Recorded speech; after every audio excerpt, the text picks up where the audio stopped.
오늘 저는 여러분과 함께 여호와의 산에 오를 자, 이와 같은 제목으로 은혜를 나누고자 합니다. 저는 한 주일 전에 남미의 페루와 베네수엘라에서 복음을 전가하고 돌아왔었습니다. 페루는 철광석과 아연이 아주 풍부해서 우리 한국에서만 하더라도 매년 약 3억 달러 이상의 광석을 수입을 하고 있습니다. 자연 자원이 극히 풍부한 나라는 것을 제가 볼 수가 있었습니다. 또 베네수엘라는 문자 그대로 석유에 둥둥 떠있는 나라입니다. 그 매장량이 너무 엄청나서 사우디아라비아에 못지않다는 말을 듣고 마음에 크게 감동했었습니다. 그런데 한 가지 놀랍고 놀라운 것은 이 두 나라가 모두 다 막대한 외국의 빚을 지고 있고, 그리고 빈부의 격차가 극심해서 부자는 어마어마하게 부자고 대다수의 국민은 헐벗고 굶주리고 가난하다는 것입니다. 그리고 정부는 부패 부정이 극심하고 나라가 무질서하고 심히 혼란하는 것입니다. 그래서 나는 이 페루나 베네수엘라에 가서 하루에 3번씩 기도할 때, 하나님이여 나를 페루와 베네수엘라에 태어나게 하지 아니한 것을 감사합니다, 그렇게 기도를 했습니다. 자연 혜택을 그렇게 입은 나라가 왜 이렇게도 가난하고 혼란할까요? 나는 그곳에 가서 절실히 느낀 것은, 아무리 자연 환경이 좋고 하나님께서 물질적으로 자연 환경을 축복해 주셨다더라도 그것을 누릴 수 있는 주인의 마음 자세가 올바르지 못하면 절대로 축복이 되지 못한다는 것입니다. 오늘 내가 볼 때 페루나 베네수엘라는 그곳 사람들의 마음의 자세가 완전히 변화되지 않은 이상, 정부의 부정부패가 끝나지 않은 이상 백성들은 용기를 잃고 희망이 없어 허덕이며 한없이 게을러 빠져버리고 말아있는 상태를 보았었습니다. 여러분, 진실로 성령의 역사가 있어 회개하고 그리고 정신적인 개조가 되고 마음의 변화가 일어나면 그러한 나라는 세계적으로 잘 사는 나라가 될 수 있다는 것을 저는 마음속에 예절하게 느꼈었습니다. 마치 그 두 나라는 황금 방석 위에 거지가 깡통을 들고 앉아있는 그런 형상입니다. 바로 앉아있는 자리는 황금 방석인데 그럼에도 불구하고 깡통을 들고서 구걸을 하는 그러한 신세가 된 사람 같은 그런 느낌이 마음속에 있었습니다. 성경 말씀하시기를 지킬 만한 것보다 내 마음을 지켜라, 생명의 근원이 이에서 남이라고 말씀하고 있는 것입니다. 하나님께서는 참으로 회개하여 양심이 살아나고 신념과 소망과 사랑을 가진 그 마음의 바탕 위에야 비로소 축복을 주시는 것입니다. 마음의 바탕이 정립되지 아니한 곳에 하나님께서는 축복해 주시겠다고 약속하지 아니하셨습니다. 오늘 이 읽은 성경 말씀에는 누가 하나님의 성산에 이르며 거룩한 하나님 앞에 설 수 있겠는가? 누가 하나님께 의를 얻고 하나님께 축복을 받겠는가? 그 자격에 관해서 분명하게 말씀하고 있는 것입니다. 저는 여러분과 함께 이 자격을 알아보므로 우리 한 사람 한 사람도 하나님 앞에 설 수 있는 자격을 얻는 마음의 자세를 갖자는 것입니다. 우리가 환경의 자연 자원을 탓하지 말고 우리 마음의 자원을 준비할 때 하나님께서는 이를 통하여 없는 것을 있게 하시고 죽은 자를 살리시는 기적으로 우리와 함께 계셔서 축복을 해 주실 수가 있는 것입니다. 첫째로 우리가 하나님의 성산에 오르며 거룩한 하나님 앞에 설 수 있고 의를 얻으며 축복을 받는 사람이 되기 위해서는 손이 깨끗해야 된다고 성경은 말하고 있는 것입니다. 여러분, 예수님께서 유대인에게 잡혀서 로마의 총독인 빌라도의 뜰에서 재판을 받으셨습니다. 빌라도가 예수님을 3번이나 신문해 보아도 예수님을 사형에 처할 만한 죄가 전혀 없습니다. 이래서 몇 번이고 군중들 앞에 나가서 예수님을 놓아주려고 했으나 군중들의 소요 때문에 빌라도는 실패를 하고 말았었습니다. 그래서 나중에는 빌라도가 예수 그리스도를 십자가에 못 박이도록 내어줄 때 대야에 물을 떠오게 해서 사람들 앞에서 그는 손에 물로써 씻었습니다. 그러고 난 다음 이 사람의 피해에 대해서는 내가 책임이 없다고 말했었습니다. 그러나 과연 빌라도가 책임이 없습니까? 우리 주기도문 할 때마다 예수님은 본디오 빌라도에게 심판을 받아서 십자가에 못 박았다고 말하고 있는 것입니다.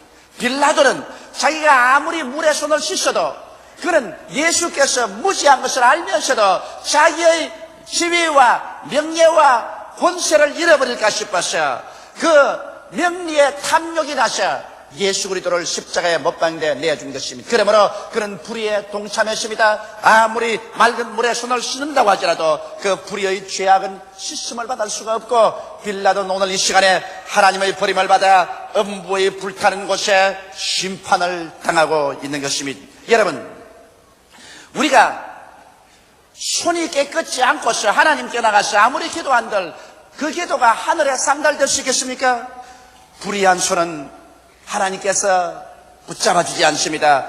불법한 죄를 지어서 범죄한 손은 불의한 손인 것입니다. 하나님의 법이나 도덕적인 계율이나 나라의 법을 어기고 죄악을 범하는 손은 불의한 손인 것입니다. 그 불의한 손을 아무리 내어 밀어서 하나님이여 나를 붙잡아 주소서 외친들 하나님께서는 그 손을 붙잡아 주지 않습니다. 성경은 말씀하기를 하나님께서 귀가 어두워 우리 기도를 듣지 못함이 아니요 손이 짧아 우리를 붙잡아 주지 못함이 아니라 우리와 하나님 사이에 죄악이 그 담을 쳤다고 말하셨습니다. 이러므로 우리는 불의한 손을 회개해서 정결하게 해야 될 것인 것입니다. 바로 이 문제를 해결해 주시기 위해서 하나님께서 그 아들 예수 그리스도를 보내신 것입니다. 예수님은 죄와 불의가 전혀 없음에도 불구하고 우리를 대신해서 십자가에 올라가서 그 몸이 찢기고 그 옆구리에 창상이 나고 물과 피를 다 소돔으로 말미암아 우리의 과거에 현재 미래 모든 불의를 일소해 주신 것입니다. 이 힘으로 예수 그리스도를 통해서 죄를 지었음에도 불구하고 못났음에도 불구하고 버림을 받아야 마땅함에도 불구하고 남녀노유 빈부귀천할 것 없이 예수께 나오면 오늘 이 시간에 즉시로 그 보배로운 피로 말미암아 그 손이 깨끗하게 되어버리고 마는 것입니다. 이러므로 예수 이외에는 여러분과 나를 정결하게 하여서 하나님 앞에 깨끗한 손을 들고 설 수 있게 할 자는 절대로 이 우주지간에 없습니다. 또 사람들은 부정한 손을 가지고 있습니다. 야비하고 더러운 방법으로 지위나 명예나 권력이나 재물을 모은 손은 부정한 손입니다. 부정과 부패를 가지고 지위나 명예를 얻고 권력을 얻어서 그가 아무리 거들댄다고 할지라도 나중에 그 부정한 손, 더러운 손을 가지고서 하나님 앞에 선들 하나님께서 그 사람의 부르짖음을 들어주겠습니까? 사람은 이 세상에 살면 70이요 강건하면 80이 지나고 나면 다 초로 인생같이 없어지고 마는 것입니다. 사람이 한번 나서 죽는 것은 정한이지요 죽고 난 다음에는 심판이 있습니다. 그러므로 사람들은 이 세상에 자기가 불의한 손이나 부정한 손으로 살고 죽어서도 영원한 행복이 다가올 줄 알지만 그렇지 않습니다. 그 불의와 부정한 손으로 이 세상 삶이 끝나고 난 다음 심판대 앞에 서서 아무리 하나님께 손을 내밀어 도와달라고 외친들 그 불의와 부정의 손길이 그를 정지하고 마는 것입니다. 이러므로 오늘 이 시간에 우리는 우리의 불의한 손과 부정한 손을 모두 다 예수 그리스도의 십자가의 보혈 앞에 싣고 주님 앞에 정결함을 받아야 될 것인 것입니다. 우리의 행위가 하나님의 보좌 앞에서 예수 그리스도의 십자가의 피로 씻음 받지 않고는 절대로 은총과 축복을 입을 수는 없는 것입니다. 이러므로 주님께서 오늘 그 길을 열어놓고 난 다음 수고하고 무거운 짐진 자들은 다 내게로 오라 내가 너희를 편히 쉬게 하겠다고 청할 이때 주님 앞에 나오는 우리들이 다 되어야 될 것인 것입니다. 둘째로 이 성경은 마음이 정결해야 하나님 앞에 설 수 있다고 말하고 있는 것입니다. 우리 예수 믿는 사람들은 회개하게 되는 것입니다. 회개하라 천국이 가까워왔다고 하는데 우리가 진실로 하나님 앞에 엎드려서 죄를 회개하면 위대한 변화가 일어납니다. 그것은 우리의 양심이 살아난다는 것입니다. 우리는 과거의 죄가 용서할 뿐 아니라 성령으로 말미암아 거듭나서 하나님의 자녀가 되고 영생을 얻자 우리의 속에서 죽어가던 양심이 살아나는 것입니다. 우리 기독교 신앙의 가장 위대한 것은 기독교 신앙은 양심 신앙이라는 것입니다. 우리가 하나님 앞에 나올 때 우리 양심을 저버려버리고 양심을 짓밟아버리고 그저 복이나 받기 위해서 하나님께 나온다면 이것은 푸닥거리하는 무당이나 그렇지 않으면 샤머니즘이나 기복신앙에 불과한 것입니다. 우리 기독교 신앙이란 양심 종교인 것이요, 양심이 살아 일어나셔 하나님께 부르짖는 것입니다. 살아난 양심은 세 가지 작용을 합니다. 성경에 보면 선한 양심에 대한 말이 있는 것입니다. 선한 양심은 우리를 하나님을 간절히 찾도록 이끌어주는 것입니다. 주일 교회 나오기 쉽지 않더라도 우리 양심이 우리를 끌어서 교회를 끌고 옵니다. 기도하기 싫을 때 양심이 일어나서 기도하게 만들고, 양심은 하나님 말씀을 사모하게 만듭니다. 그래서 선한 양심은 우리로 하여금 하나님을 찾도록 만들어주는 것입니다. 또 성경에는 착한 양심이 있습니다. 이 착한 양심은 사람을 허황되게 하지 않고 알차고 착하게 만들며 믿음에 충실하게 만들어서 열매 맺게 만듭니다. 착한 양심은 우리에게 들어와서 사람을 미워하지 않고 사랑하게 하며 선한 사람이 되게 하는 것입니다. 그래서 성경에 기록한 대로 사랑과 희락과 화평과 오래 참음과 자비와 양선과 충성과 온유와 절제와 같은 성령의 열매로 우리의 생애 속에 충만하게 만들어주는 것입니다. 성경은 또 깨끗한 양심에 대해서 말하고 있습니다. 깨끗한 양심은 우리가 죄를 떠나서 의롭고 거룩하게 살게 만들어주는 것입니다. 이 세상에 사는 사람이 죄를 짓지 않고 의로만 가지고 사는 사람은 한 사람도 없습니다. 먼지와 티끌이 매일같이 몸에 묻음으로 목욕을 해야 되는 것처럼 우리의 인생도 늘 우리 마음속에 이 깨끗한 양심의 인도를 받아서 늘 회개하고 자복해야 되는 것입니다. 성경은 말씀하기를 만일 우리가 우리 죄를 자복하면 저는 미쁘심을 이루사 우리 죄를 사하시며 모든 불의의 조례를 깨끗게 하실 것이요, 만일 우리가 죄 없다 하면 스스로 거짓말하는 자라고 말하고 있는 것입니다. 이러므로 이 세상에 사는 동안 우리 죄 없는 사람은 없습니다만 깨끗한 양심이 우리를 언제나 끌어서 예수님 앞에 우리 죄를 자백하고 씻음을 받고 변화를 받도록 만들어주는 것입니다. 그러므로 양심의 부활이 없는 신앙은 무속신앙이요 기복신앙에 불과한 것입니다. 그러나 우리가 양심을 따라 살게 되면 하나님께서는 이를 통하여 우리 영혼이 잘됨 같이 범사에 잘되며 강건하고 생명을 얻되 넘치게 얻는 길로 이끌어 주시는 것입니다. 이러므로 양심이 부활한 그곳에 하나님의 성령이 와서 거하시며 하나님 성령께서 우리에게 하나님의 능력과 권세로 채워주시고 거룩하게 살 수 있는 힘을 주시는 것입니다. 그리고 양심이 정결하고 깨끗하게 된 사람은 이제 고난당하는 자를 돕는 마음이 넘쳐납니다. 야고보서 1장 27절에 보면 하나님 앞에서 정결하고 더러움이 없는 경건은 곧 고아와 과부를 그 환난 중에 돌아보고 또 자기를 지켜 새 속에 물들지 아니하는 이것이라고 말하고 있는 것입니다.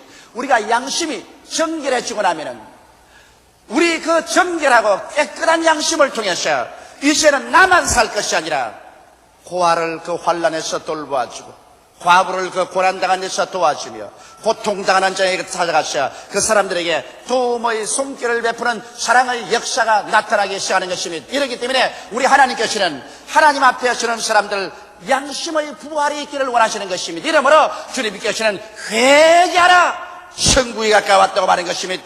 회개하여 양심의 부활이 일어나서 선한 양심, 착한 양심, 깨끗한 양심이 성령과 함께 역사하며 약한 자, 가난한 자, 병든 자를 돌봐주는 그런 마음속에 하나님께서는 천국의 역사를 베풀어주는 것입니다. 그런 사람을 통해서 하나님께서는 용서를 허락하며 성결을 허락하며 치료의 역사를 나타내며 형통을 나타내며 천국의 영광으로 그 마음속에 채워주시는 것입니다. 이러므로 우리는 마음속에 회개하는 운동이 일어나서 정결한 마음을 갖는 우리들이 되어야 하나님 앞에 설 수 있게 되는 것입니다. 셋째로 성경은 말씀하시기를 하나님 앞에 설 수 있는 자는 허탄한 데 뜻을 두지 않는 사람이 되어야 된다고 말한 것입니다. 사람이 세상에 살면서 허탄한 데 마음을 두고 선방지축으로 뛰면은 자기도 망하고 이웃도 망치는 것입니다. 허탄한 데 뜻을 둔다는 것은 마음속에 탐욕이 들어와서 자기의 정상적인 삶을 잃어버리는 것을 말하는 것입니다. 저는 목회생활 동안에 마음속에 탐욕이 들어와서 허탄한 생각을 함으로 일생을 망치는 사람 많이 보았었습니다. 전혀 광공업에 대해서 지식이 없으면서도 갑자기 광산을 하면 돈 번다는 말을 듣고서 광산의 광자도 모르는 사람이 빚을 잔뜩 내어서 남의 폐강에 투자해서 허탄한 뜻을 품고서 나갔다가 폐가 망신하는 것을 제가 여러 번 보았었습니다. 그렇지 않으면 조그마한 사업을 하는 사람이 그만 마음속에 탐욕이 들어와서 그 조그만 사업으로 착실히 일하지 아니하고 빚을 잔뜩 내가지고서 큰 공장을 짓고 사업체를 확장을 하고 판로가 막히고 그래서 폐가 망신하는 것도 많이 보았었습니다. 사람이 이 세상에서 마음에 탐욕이 들어오면 죄를 짓게 되는 것입니다. 죄가 장수하면 사망을 하게 되는 것입니다. 이러기 때문에 우리 하나님께서는 우리의 마음속에 허탄한 뜻을 두고 살기를 원치 않습니다. 우리는 자기의 분수를 지켜서 살아야지 분수를 넘는 삶을 살아서는 안 됩니다. 한 번은 어떤 할머니 한 분이 대단히 헐무리한 옷을 입고 아주 초라하고 초췌한 20세가 넘은 아들을 데리고서 제게 기도를 받으러 왔습니다. 그 아들은 정신 이상이 들려서 눈이 완전히 풀렸었습니다. 그 할머니가 하신 말씀이 이러합니다. 그 아들은 국민학교를 나오고 난 다음 건축 노동장에서 노동 품팔이를 하고 살았었습니다. 그런데 하루는 국민학교 곁에 어느 집을 짓는데 그 건축 현장에 가서 일을 하게 되는데 이 사람이 그 옥상에서 국민학교 마당을 가만히 내려다보니까 아주 아름다운 여선생이 애들을 데리고서 체조 시간에 유의를 하고 있고 그만 거기에 싹 반해버렸습니다. 정신이 빠져가지고서 건축일은 하지 않고 이제는 그 집에 올라가서 그 여선생만 찾아보고 있는 것입니다. 그러고 난 다음 그 건축일이 끝나고 난 다음에는 그 국민학교 문가에 서가지고 그 여선생만 따라다닙니다. 그래서 그 어머니에게 부탁이를 어머니 나 저 여선생하고 결혼해야 살겠으니까 결혼을 해달라. 분수의 어림이나 있습니까? 그래서 어머니가 찾아갔어요. 찾아가니까 그 여선생이 그들 떠보고 난 다음 미친 할머니가 와서 왜 이러냐고 나가라고. 그래도 적어도 국민학교 여선생이면 대학을 나오고 교사 자격증을 얻어서 그래서 가르치는데 국민학교밖에 안 나오고 건축 현장에서 노동하는 사람으로서 자기 분수에도 안 맞는데 눈을 두고서 애를 태우고 정신을 소모하고 그래서 정신 이상이 걸려버리고 말한 것입니다. 그래 와서 제게 와서 그 할머니가 뭐라고 말하냐면 목사님은 훌륭하고 명성이 많으신 분이니까 어찌한지 그 여선생에게 말을 해서 우리 아들하고 결혼하게 해 주십시오. 그래 내가 그 할머니 보고 도대체 분수에 맞지 않은 소리 하지도 말아라. 사람마다 다 자기 분수를 따라 인생을 살아야 되는데 어떻게 당신의 아들 국민학교밖에 나오지 않고 건축 현장에서 노동하는 사람이 국민학교 여선생하고 결혼하겠다고 나오는 그 분수가 틀렸지 않소? 그러므로 그런 소리 하지 말고 그 분수에 넘친 잘못된 마귀를 쫓아내는. 이래서 내가 안수하고 이 분수에 넘친 탐욕의 원수 마귀야 물러가라고 꾸짖고 기도를 해준 적이 있습니다. 여러분 사람이 자기 분수를 알고서 처신을 해야지 자기 분수를 알지 못하고 행동을 하면 자기도 망하고 남도 망하게 하는 것입니다. 여러분 우리 대한민국의 현재 형편은 경제력을 봐서 일본과 미국을 따라갈 수가 없습니다. 그러므로 우리가 살 때 미국 사람처럼 살고 일본 사람처럼 살겠다고 하면 우리는 분수에 넘치는 행위를 해서 허탄한 삶을 함으로 말미암아 하나님께서 우리 민족에게 축복을 해줄 수가 없습니다. 이러므로 우리 대한민국 사람들은 우리의 경제력에 맞게 우리 분수에 맞도록 살아야 돼요. 나는 우리 성도들 집에 신방 갈 때 너희 우리 한국에서 만들 수 있는 옷가지나 전자제품이나 여러 가지 기계류들을 외국산을 사용한 거 보면 나는 가슴이 아픕니다. 사람들은 애국 하면은 무슨 큰 일을 해서 정치적으로 나라와 민족을 위해서 뭘 하는 게 애국인 줄 알지만은 그렇지 않습니다. 애국이라는 것은 우리의 평범한 생활 가운데 우리 인간으로서 우리 한국 민족으로서 자기 분수를 지키며 살아야 돼요. 이래서 우리가 물건을 사더라도 우리 한국에서 생산하는 것처럼 옷이나 그렇지 않으면 뭐 전자제품이나 좀 못하더라도 한국제를 사는 거예요. 그것이 애국하는 겁니다. 여러분 우리 교회에서 김포공항 세관에 일하는 분이 많이 계시는데 아마 내 짐을 늘 들춰보면 알 겁니다. 저는 외국 가서 아무런 물건도 안 사옵니다. 나는 왜 그러냐?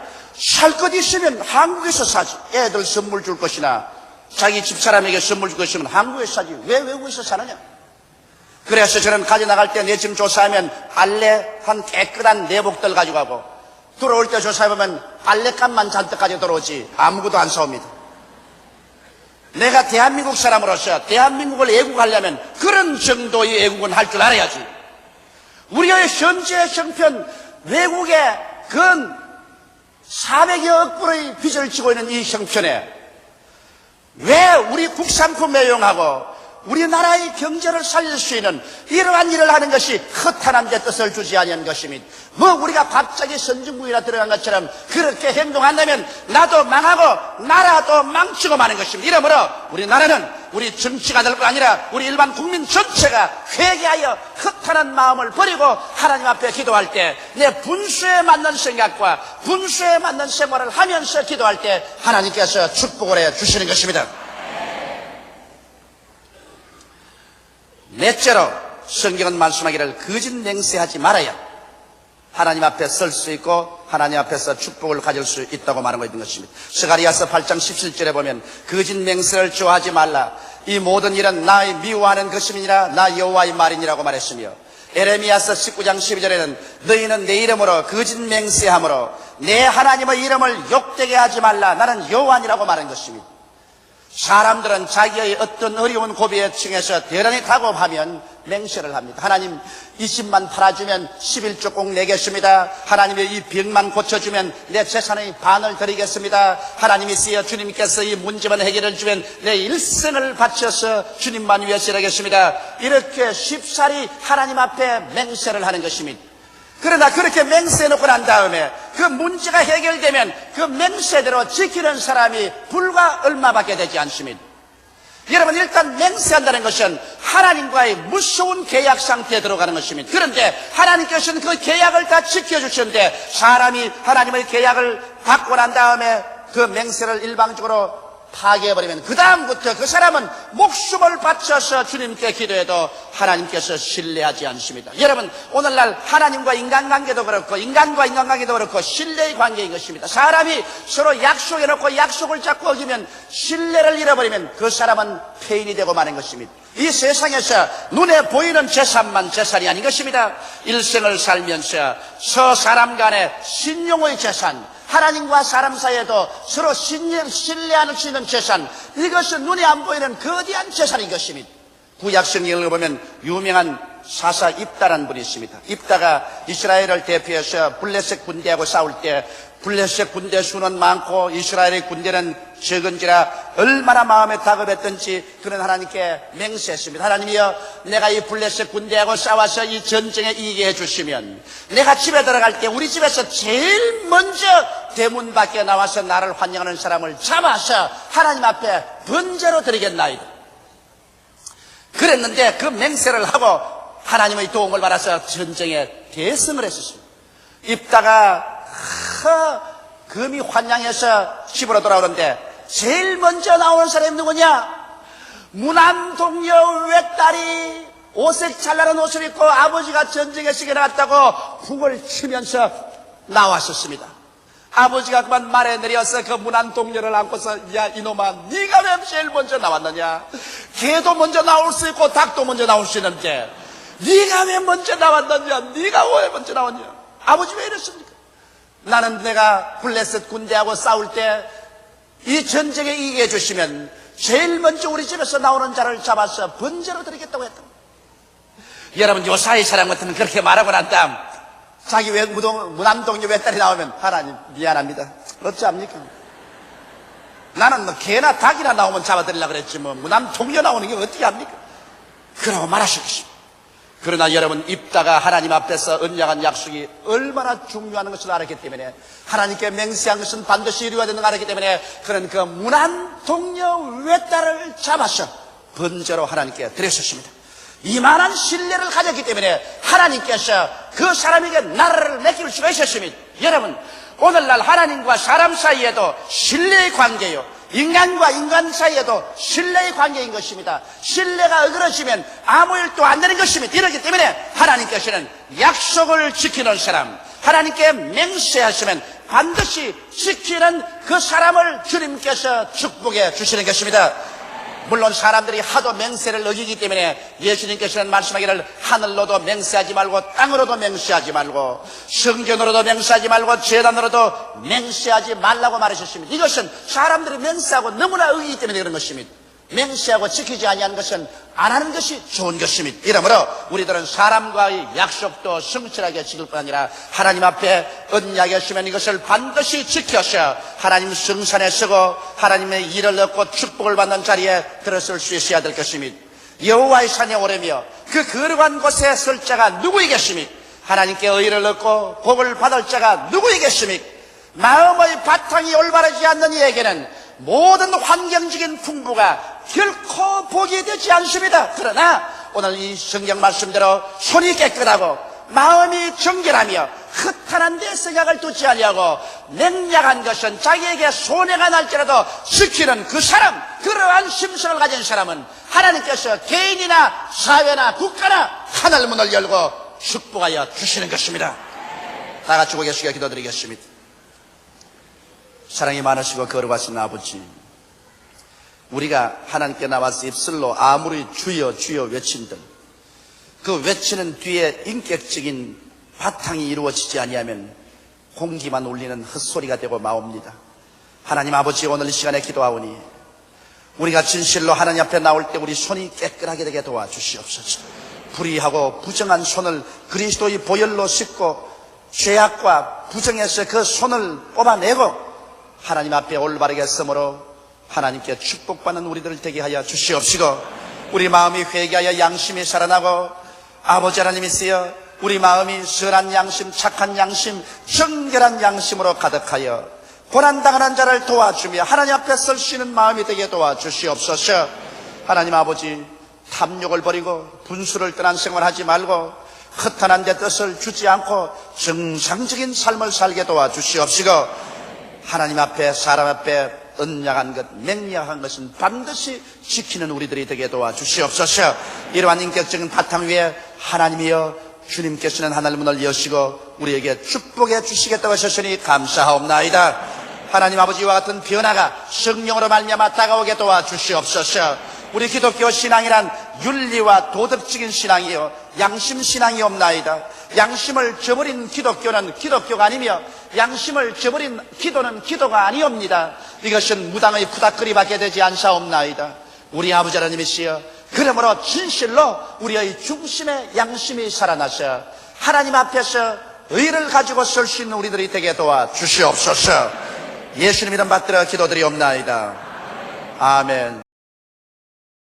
오늘 저는 여러분과 함께 주의 장막과 성산에 거할 자라는 제목으로 말씀을 나누고자 합니다. 우리들의 소박한 소원은 하나님께 사랑을 받고 인정을 받으며 하나님과 함께 거하고 하나님의 축복과 은혜 중에 하루하루를 살아가는 것입니다. 우리가 멸망에서 구원받은 것은 오직 예수님을 믿음으로 말미암아 값없이 하나님의 축복으로 구원을 받게 된 것입니다. 그러나 우리가 하나님의 집에 함께 거하고 하나님의 성산에 거하기 위해서는 우리는 하나님의 계명을 지키고 하나님의 기쁘신 일을 행해야 진실로 하나님과 함께 거할 수가 있습니다. 여러분, 우리가 하나님의 계명을 지키면 지킬수록 우리는 하나님의 영광이 더 충만해지고 그리고 하나님과 가까이 지낼 수가 있는 것입니다. 구원은 예수를 믿음으로 값없이 받지만은 하나님과 깊은 교제와 하나님의 은총과 축복은 하나님이 주시는 계명을 지키면 지킬수록 더 큰 은혜 속에 들어갈 수 있는 것입니다. 시편 15편은 바로 이것을 우리에게 가르쳐주고 있습니다.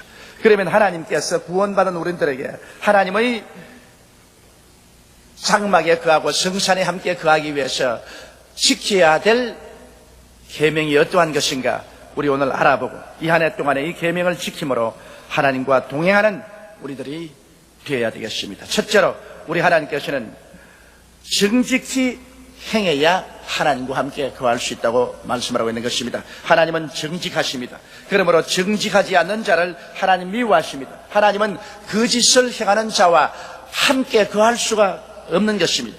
우리 성경에 보면 신약 성경에 성령이 충만하여 오순절날 이후로 복음이 예루살렘을 중심해서 편만히 퍼져갈 때 많은 사람들이 감동하여 하나님 사도들 앞에 나와서 하나님 사업을 위해서 많은 물질을 바쳤습니다. 그때 예루살렘에 있는 아나니아와 삽비라라는 성도가 있었는데 그들이 땅 얼마를 팔아서 아내와 모의해서 그 중에 돈 얼마를 감추고 나머지 돈을 가지고 사도 베드로에게 나갔습니다. 그래서 베드로에게 말했습니다. 이것이 우리 땅값 전부를 가지고 나왔습니다. 그럴 때 베드로가 성령이 충만해서 말하기를 아나니아야 어찌하여 사탄이 너 마음속에 가득하여 하나님의 성령을 속이려고 하느냐? 땅이 그대로 있을 때도 너 땅이고 땅을 팔고 난 다음에도 그 돈을 네가 임의로 할 수 있는데 왜 일부분을 숨기고 난다? 그 한 부분만 가지고 나왔는데도 불구하고 다 가지고 나왔다고 하나님을 속이느냐? 사람에게 거짓말한 것이 아니고 하나님께 거짓말한 것이. 그러자 아나니아가 그 자리에서 끄꾸러져 혼이 떠나고 죽고 말았습니다. 청년들이 그 시체를 갖다가 장사 지내고 돌아올 때쯤 되는데 한 3시간 후에 그 아내 삽비라가 남편이 죽은 것도 모르고 성전에 들어왔습니다. 그때 베드로가 또 물었습니다. 삽비라야, 네가 정말 너희 남편과 함께 땅 판 돈 전부를 가지고 왔느냐? 예, 그렇습니다. 어찌하여 네가 너희 남편과 공모하여 하나님을 속이고 거짓말하는가? 너희 남편을 장례 지내고 온 청년들의 발걸음이 바로 밖에서 들리지 않은가? 너도 거짓말했으므로 죽을 것이다. 그 자리에서 삽비라도 거꾸로져 죽었습니다. 청년들이 들어와서 보니 삽비라가 죽은지라 그 시체를 가지고 남편 옆에 파물었습니다. 이것은 하나님께서 초대 교회를 개척할 때 시작부터 교회 내에 거짓이 없게 하려고 하나님께서 모범적으로 심판하신 것입니다. 그러므로 하나님은 부정직한 사람을 신뢰하지 않습니다. 물론 사람도 부정직한 사람을 신뢰하지 않습니다. 이렇기 때문에 우리는 하나님과 동행하기 위해서는 언제나 정직히 행해야 됩니다. 둘째로 우리는 공의를 일삼아야 하나님과 동행할 수 있다는 것입니다. 하나님은 그 자신이 의입니다. 이러기 때문에 하나님은 불의로 행하는 자와 함께 동행할 수 없고 하나님은 불의를 미워하시는 것입니다. 여기에 특히 공의란 것은 선악을 공평하게 판단하는 것을 말하는 것입니다. 자기의 마음에 드는 사람은 악을 행해도 덮어주고 자기가 미워하는 사람은 선을 행해도 그를 핍박하고 하는 이런 것은 공의가 아닙니다. 공의로운 것은 선악을 공평하게 판단하는 것을 말하는 것입니다. 중국 고사에 보면 어느 임금이 명령을 내렸습니다. 봄철에 밀과 보리가 아주 익었을 때 탕남들이 술을 마시고 말을 타고 밀밭을 막 뛰어가기 때문에 밀밭이 작살이 났습니다. 그래서 이제 누구든지 봄에 한참 밀보리가 익을 때 말을 타고 술을 먹고 밀밭과 보리밭을 뛰는 사람은 잡아서 눈알을 뽑아버리겠다 했습니다.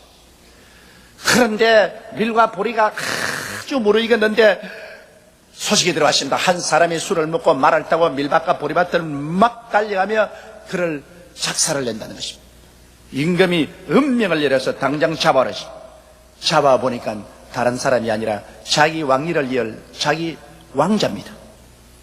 임금이 음이 명령해서 그 왕자의 두 눈을 뽑아라 하시고 문무백관이 다 왕 앞에 무릎을 꿇고 조아려 울면서 그 죄를 용서해 주십시오.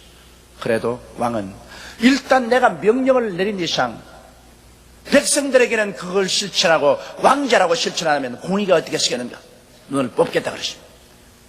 그러자 문무백관들이 말리고 울고 야단을 냈습니다. 이러므로 그 아버지가 사랑도 베풀고 공의도 베풀기 위해서 자기의 오른 눈을 뽑고 그리고 왕자의 왼 눈을 뽑아서 사랑도 베풀고 공의도 세웠다는 고사가 있습니다. 여러분, 돈이나 권력에 의하여 선악의 판단이 비뚤어질 때, 옳고 바른 길이 무시될 때 그런 개인이나 사회나 국가는 결국 망하고 마는 것입니다. 그렇기 때문에 하나님께서는 공의를 일삼지 않는 사람과는 함께 있지 않겠다고 말씀을 하신 것입니다. 셋째로 성경에는 그 마음에 진실을 말하는 사람과 하나님이 함께 계시겠다고 말한 것입니다. 하나님은 진리이십니다. 그러므로 거짓을 말하는 자를 하나님은 미워하시고 또 진실하지 않은 사람과 하나님은 동행할 수 없는 것입니다. 여러분, 거짓의 근원은 무섭습니다. 성경 요한복음 8장 44절에 보면 너희는 너희 아비 마귀에게서 났으니 너희 아비의 욕심을 너희도 행하고자 하느니라. 저는 처음부터 살인한 자요 진리가 그 속에 없으므로 진리에 서지 못하고 거짓을 말할 때마다 제 것으로 말하니 이는 저가 거짓말장이요 거짓의 아비가 되었습니다. 바로 거짓의 아비는 원수 마귀인 것입니다. 원수 마귀는 언제나 거짓을 만들어냅니다. 아담과 하와에게 와서 마귀가 무슨 말을 했습니까? 아담과 하와에게 하나님께서는 선악을 아는 실과를 먹으면 너희가 반드시 죽으리라 했는데 마귀는 결코 죽지 아니하리라. 너희가 이 실과를 먹으면 눈이 밝아 너희도 하나님처럼 될 것이라고 말했습니다. 얼마나 무시무시한 거짓말입니까? 아담과 하와는 이 마귀의 거짓말을 믿고 선악과를 따먹었다가 그들 자신과 그들의 후대 인류들을 절망 가운데로 몰아넣어버리고 말한 것입니다. 그러므로 하나님께서는 이 거짓의 영을 가지고 거짓말하는 자와 주께서 같이 있지 않습니다. 그러므로 우리는 진실을 말하면서 살아야 하나님과 동행할 수 있는 것입니다. 넷째로 성경에는 그 혀로 참소치 않아야 하나님과 동행할 수 있다고 말하는 것입니다. 참소란 간악한 말로 남을 헐뜯어 없는 죄도 있는 것처럼 웃사람에게 고해 바치는 것을 참소라고 말하는 것입니다. 여러분, 한국 2조 500년사를 보면 당파 싸움과 참소로 수많은 인재들이 단명하고 순환을 당한 것을 볼 수 있는 것입니다. 참소는 한 가정이나 사회 집단이나 나라를 혼란에 빠뜨리고 파탄에 이르게 하는 것입니다. 오늘날에도 참소하는 대자보, 참소하는 편지나 유인물들이 끊이지 않습니다. 참소하는 사람은 자기가 거짓으로 여러 가지 말을 하기 때문에 자기의 이름이나 주소를 밝히지 않습니다. 그는 얼굴 없는 자로서 온갖 간악한 말로 남을 헐뜯어 없는 죄도 있는 것 같이 해서 사람들을 괴롭히려고 하는 것입니다. 여러분, 정당한 사람들은 이와 같은 비열한 참소의 수단을 사용하지 않습니다. 참소는 바로 마귀가 그 배후에 있는 것입니다. 그렇기 때문에 오늘날 참소하는 자들을 우리는 용납해서는 안 되는 것입니다.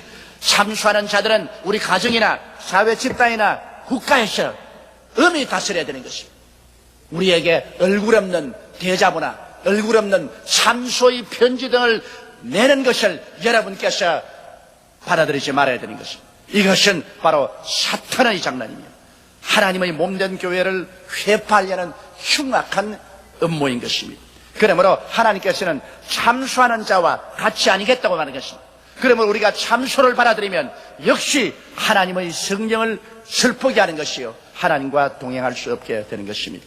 또한 다섯째로 그 벗에게 행악치 아니해야 된다고 말하고 있는 것입니다. 친구를 위하여 목숨을 버리는 자는 이에서 더한 사랑이 없나니라고 말했습니다. 친구는 삶의 큰 위로와 기쁨을 가져줍니다. 더구나 예수 안에서 우리가 다정한 친구가 되면 그만큼 위로가 되고 기쁨이 되고 서로 도움이 되는 것은 없습니다.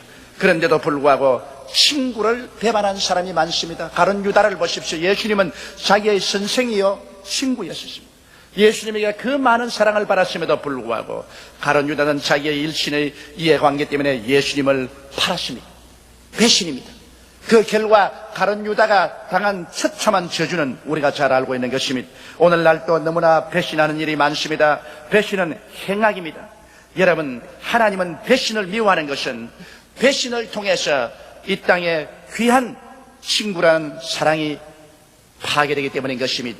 오늘날 우리의 사회 속에 조그마한 자기 이익이 있으면 자기의 이익을 위해서 신의를 버리고 무시무시한 배신을 합니다.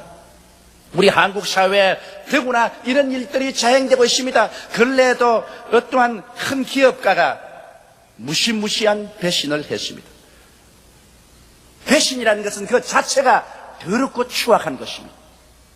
사람이 일단 서로 신뢰를 저버리면 사람은 서로 의심하고 서로 경계하고 같이 살아갈 수 없습니다.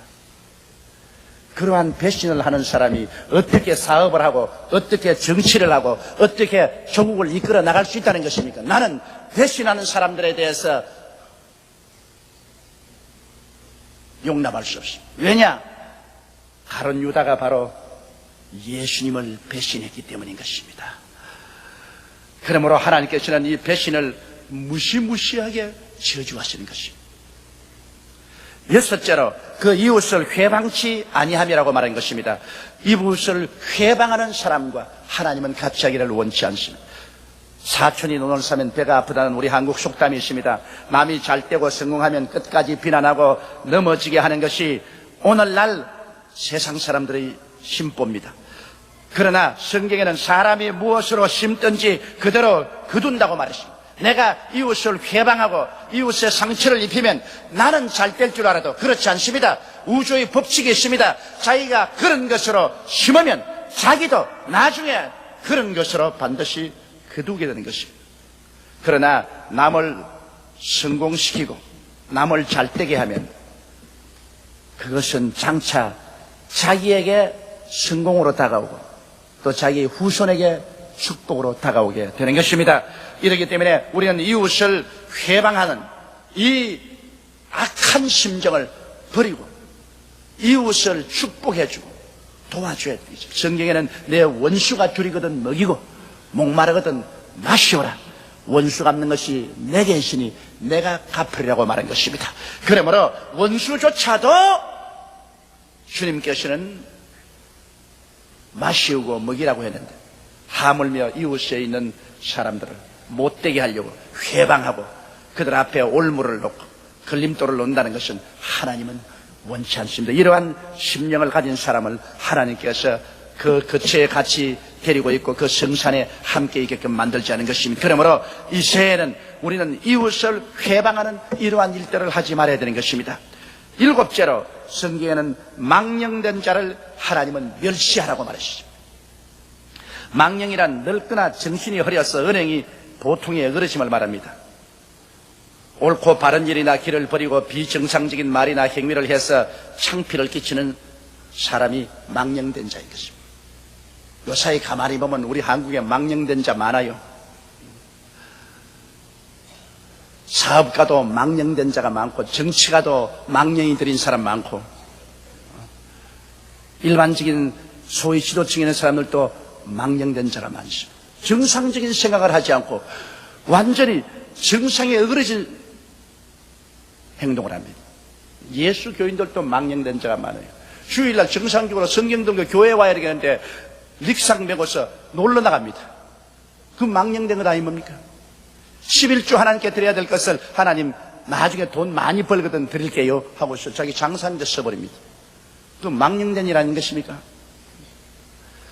이러므로 오늘날 비정상적이고 망령된 일을 하는 사람이 많습니다. 그런 사람을 잘한다고 손바닥을 치주면 이것은 동료가 되고 마는 것입니다. 성경에는 망령된 자를 멸시하라고 말했습니다. 그런 사람이 발을 붙이지 못하게 하라고 말한 것입니다. 망령된 자와 함께 그룹을 지어서 짱하는 자를 하나님께서는 미워하십니다. 그런 자와 하나님이 같이 하겠다고 말씀하지 않고 있는 것입니다. 그렇기 때문에 우리는 우리의 생활 속에 언제나 윤리와 도덕적으로 바로 서고 정상적인 사고를 가지고 올바르게 살아가는 사람을 친구로 삼고 그들 밀어주고 그들과 협조해야지 망령된 사람을 오히려 축축이고 뒤에서 박수치고 손을 잡고 함께 행하는 이러한 일들을 우리가 하지 말아야 되겠습니다. 그 다음 여덟째, 야훼를 두려워하는 자를 존대하라고 말하셨습니다. 여러분, 참 사랑은 존경을 함께 가지고 옵니다. 사랑한다고 하면서 존경하지 아니하면 그건 거짓말입니다. 사랑은 존경과 같이 합니다. 하나님을 사랑하는 사람은 하나님을 존경하고 하나님 앞에 떨면서 하나님을 섬깁니다. 하나님 아버지를 사랑하고 예수님을 사랑하는 사람은 역시 하나님의 계명도 지킵니다. 사랑한다고 하면서 망령되게 행하고 자기 마음대로 행한다면 그건 사랑이 아닙니다. 사랑이 정의를 버리면 그것은 방종이지 사랑이 아닙니다. 내 자식이라고 해서 내 가까운 사람이라서 불의를 행해도 덮어주고 안아주면 그것은 방종이지 사랑이 아닌 것입니다. 사랑은 항상 정의 위에 서야 사랑이 되는 것입니다. 그렇기 때문에 여기에 야훼를 두려워한다는 것은 하나님을 참 사랑하면 하나님을 두려워하고 그 계명을 지키는 것입니다. 이러므로 하나님을 두려워하고 하나님의 계명을 지키는 사람들을 우리가 함께하여 그를 존경하고 그런 사람들을 칭찬하고 그런 사람들과 함께하는 이런 마음을 가질 때 하나님이 이러한 사람을 같이 하시고 하나님께서 복을 주겠다고 약속하신 것입니다. 이렇기 때문에 우리는 우리 자신도 하나님을 사랑하고 하나님을 두려워하십시다. 하나님의 길을 우리 마음속에 가지고 하나님의 계명을 우리의 가슴 속에 두어야 하는 것입니다. 구원은 하나님의 길인 예수를 믿음으로 말미암아 구원을 받고 그 길로 들어가서 천당 가지만은 그러나 하나님과 함께 깊은 교제를 하고 하나님의 사랑을 받기 위해서는 우리 마음속에 십계명을 지켜야만 되는 것입니다. 십계명을 안 지킴으로 우리가 지옥에 가는 것은 아닙니다. 용서를 받고 예수를 믿음으로 구원을 받지만은 십계명을 안 지키면 하나님께 복을 받을 수가 없습니다. 하나님과의 깊은 교제는 예수를 믿어 천당길에 들어간 사람이 그 마음속에 계명을 간직하고 그 계명을 지킴으로 하나님과 깊은 교제가 이루어지는 것입니다. 아홉째로 성경은 그 마음에 서운한 것은 해로울지라도 변치 아니함이라고 말한 것입니다. 사람들은 급할 때 하나님께 서운합니다. 그리고 문제가 해결되고 나면은 언제 그랬던 듯이 잊어버립니다. 이렇게 되면 하나님은 그 사람을 나중에는 신뢰하지 않고 기도를 들어주지 않습니다. 여러분, 이스라엘이 암몬 족속의 침략을 받았을 때 이스라엘의 사사 입다가 이렇게 하는 게 기도했습니다. 주께서 과연 암몬 자손을 내 손에 붙이시면 내가 암몬 자손에게서 평안이 돌아올 때 누구든지 내 집문에서 나와서 나를 영접하는 그런 야훼께 돌릴 것이니 내가 그를 번제로 드리겠나이다. 이렇게 서원하고 전쟁에 나갔다가 암몬 작성을 이겼습니다. 대승리를 하고 집으로 돌아왔습니다. 집으로 돌아와서 내가 왔다니까 그 무난 동료 외딸이 북을 치고 채색옷 싣고 아버지가 전쟁에 떠났습니다. 입다는 그 딸을 끌어안고 이놈아, 너가 나를 괴롭히는도다. 너가 나를 이렇게 비참하게 할 수가 있느냐? 내가 전쟁에 이기게 해주면 집 문 앞에 제일 먼저 나와서 나를 영접하는 자를 잡아서 번제로 드리겠다 그랬는데 닭도 있고 개도 있고 소도 있고 다 있는데 네가 왜 먼저 나왔나? 그러나 입다 보십시오. 무난 동료 외딸인데도 불구하고 하나님께 서원했습니다. 그 딸을 2달 후에 잡아서 하나님께 불로 태워 번제로 드렸습니다. 옛날에 주를 믿는 사람들은 하나님과 신실한 약속을 지켰습니다. 오늘날에 와서는 우리가 하나님과 약속하고 난 다음에 그 약속을 헌신짝같이 버림으로 하나님께 존경을 받지 못하고 있는 것입니다. 그러므로 내가 하나님께 서운한 것은 손해가 나더라도 갚아야 됩니다. 그렇기 때문에 쉽게 하나님께 서운하는 일을 하지 말아야 돼요. 10째로 성경에는 별일로 대금치 아니하는 사람과 하나님이 같이 하겠다 그렇게 말했습니다. 여러분, 고리 대금업자를 하나님 미워하십니다. 물질적으로 가난한 사람에게 돈을 빌려주고 그리에 고리로 받아들여서 그 사람의 기름을 짜는 일은 하나님이 싫어하십니다. 성경에는 내내 자기 동족에게는 별일을 받지 말고 돈을 빌려주라고 그러십니다. 그러나 이방인들에게는 돈을 빌려줄 때 이자를 받아라 그랬습니다. 그러나 고리를 받지 말라 그랬습니다.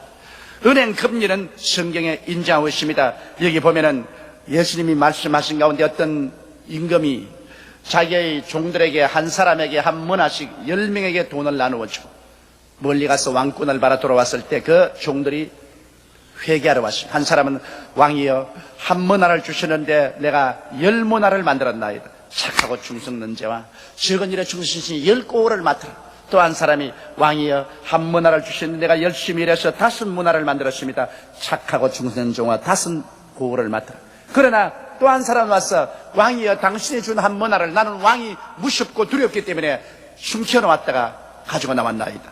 그때 뭐라고 말했습니까? 누가복음 19장 23절에 그러면 어찌하여 내 은을 은행에 두지 아니하였느냐? 그리하였다면 내가 와서 그 별리까지 찾으리라.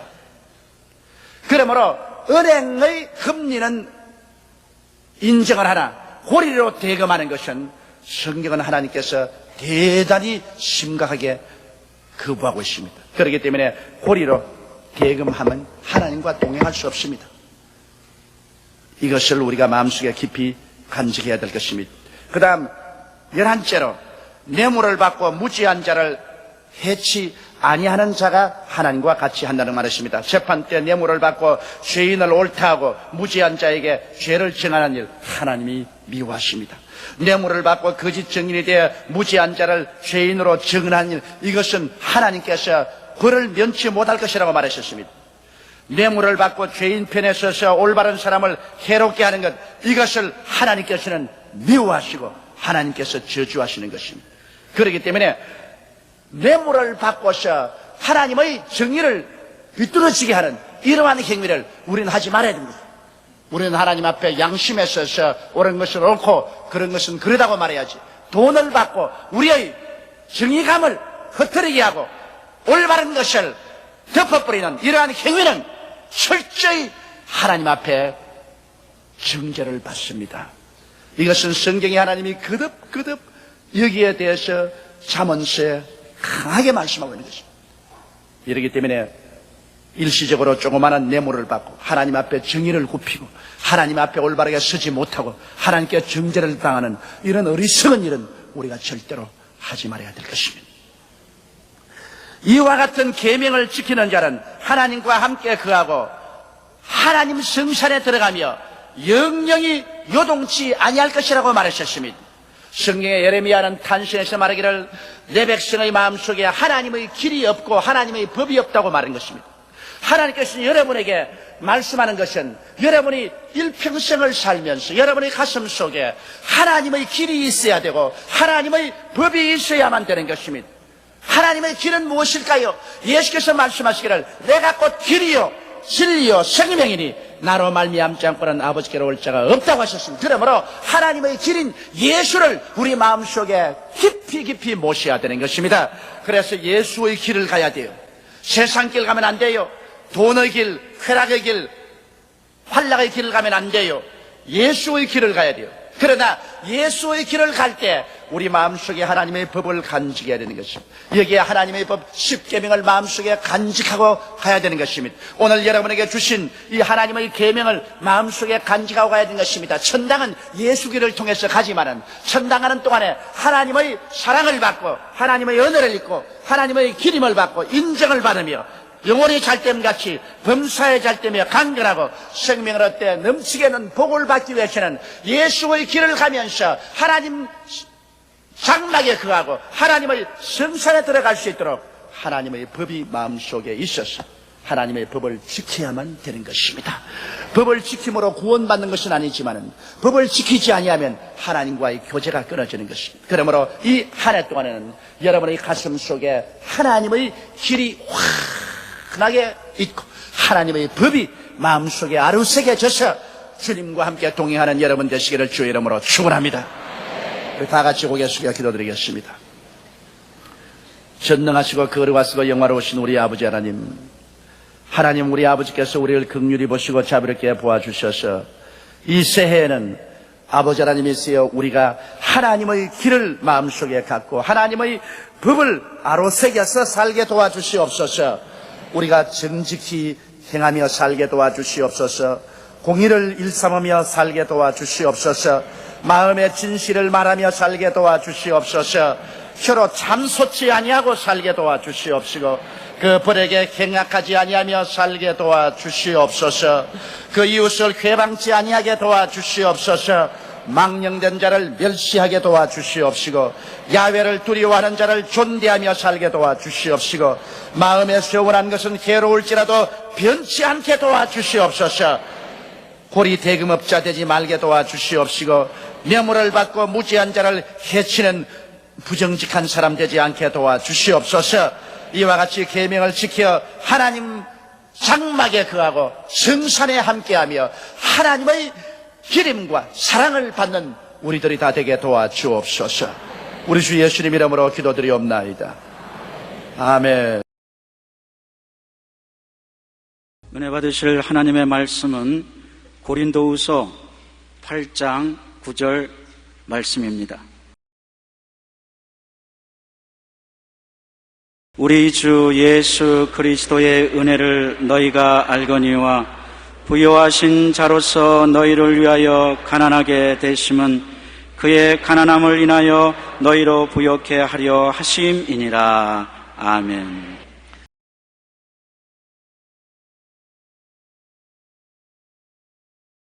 하나님보다 더 신령한 사람들이라는 제목으로 말씀을 나누겠습니다. 가끔 하나님보다 더 신령한 척하는 사람들을 만나보게 됩니다. 이 사람들은 이렇게 말합니다. 물질은 악한 것이다. 금과 은을 소유하는 것은 신령하지 못하다. 가난하게 살아야 거룩하고 신령하게 사는 것이다. 그렇다면 천지와 만물을 지으신 하나님은 잘못하신 것인가요? 하나님께서는 금도 내 것이요 은도 내 것이라고 말씀하셨으니 금과 은을 소유하신 하나님은 신령하지 못하다고 생각합니까? 학교 2장 8절에 은도 내 것이요 금도 내 것이니라. 시편 50편 10절로 11절에 산림의 짐승들과 천산의 생축이 다 내 것이며 산의 새들도 나의 아는 것이며 들의 짐승도 내 것이미로다라고 하나님은 말씀하셨습니다. 가난하게 살아야 거룩한 것이라면 천국에는 전혀 가난함이 없으니 천국 시민들은 모두 다 거룩하지 못하다고 말할 수 있지 않겠어요? 모든 물질을 지으신 하나님은 신령하신 하나님이십니다. 천지의 은금을 다 갖고 계신 하나님은 신령하시고 거룩하신 하나님이십니다. 지극히 부유하신 하나님은 거룩하신 하나님이십니다. 물질이나 금이나 은, 부유 그 자체는 죄도 아니요 악도 아닙니다. 그런 것들은 중립이요. 만일 우리가 하나님보다 그런 것들을 더 사랑하면 죄가 되고, 그런 것들을 하나님보다 더 사랑하는 것이 일만학의 뿌리가 되는 것입니다. 그런 것들을 탐하여 부정하게 소유하려고 할 때 많은 시련과 고통과 유혹과 올무에 빠지게 됩니다. 하나님께서는 우리들이 물질에 부족함이 없고 금과 은을 소유하며 부유하게 살고 그리고 신령하고 거룩하게 되기를 원하고 계십니다. 첫째로, 가난이 어디에서 나왔습니까? 에덴 동산에는 가난이 없었습니다. 하나님은 가난을 지으신 적이 없으십니다. 하나님을 중심으로 섬기며 살 때 아담은 하나님이 지으시고 예비하신 에덴에서 살았습니다. 에덴 동산에는 아름답고 먹기에 좋은 나무들이 나고 내 강이 발원하여 정금과 각종 보석이 있는 땅이라고 창세기 2장 11절로 12절에 말했습니다. 또 인간은 하나님의 형상과 모양대로 지음을 받고 하나님이 복을 주시며 생육하고 번성하여 땅에 충만하라, 땅을 정복하여 모든 생물을 다스리라고 말했습니다. 하나님은 아담과 하와를 부유하고 풍부한 환경 속에서 다스리는 왕으로 지어주신 것입니다. 그러나 왜 그 땅이 저주받은 땅이 되었습니까? 왜 하나님이 지으신 복스럽고 아름다운 땅이 저주에 꽉 들어찬 땅이 되고 말았습니까? 자기가 하나님처럼 되어 스스로를 섬기며 살려고 하나님을 반역했을 때 에덴에서 쫓겨나고 땅은 저주를 받게 되었습니다. 창세기 3장 17절로 19절에 아담에게 이르시되 내가 내 아내의 말을 듣고 내가 너더러 먹지 말라 한 나무 실과를 먹었은즉 땅은 너로 인하여 저주를 받고 너는 종신토록 수고하여야 그 소산을 먹으리라. 땅에 내게 가시 덤불과 은극히를 낼 것이라. 너희 먹을 것은 밭의 채소인즉 내가 얼굴에 땀이 흘려야 식물을 먹고 필경은 흙으로 돌아가니 그 속에서 내가 취함을 입었음이라. 너는 흙이니 흙으로 돌아갈지니라.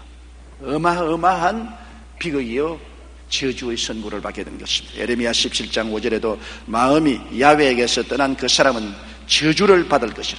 하나님을 떠나시니까 아담과 하와도 저주를 받고 땅도 저주를 받게 된 것입니다.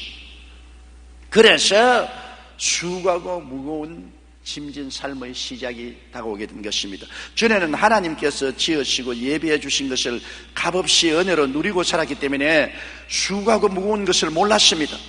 그러나 이제는 아담 스스로 삶을 위하여 일하고 예비하며 무거운 짐을 지고 이마에 땀을 흘려야 되고 그 결과 가난이 따르게 되었습니다. 부모 슬하에 살 때는 부모가 다 예비하고 준비해 주므로 수고하고 무거운 인생이 무엇인지 몰랐지만은 부모 슬하를 떠나서 살게 되면 이제 자기가 자기를 위해서 무엇을 먹을까, 무엇을 입을까, 무엇을 마실까, 어디에 살 거를 예비해야 되므로 그때부터 무거운 짐을 지게 되고 수고로운 일을 해야만 하게 된 것입니다.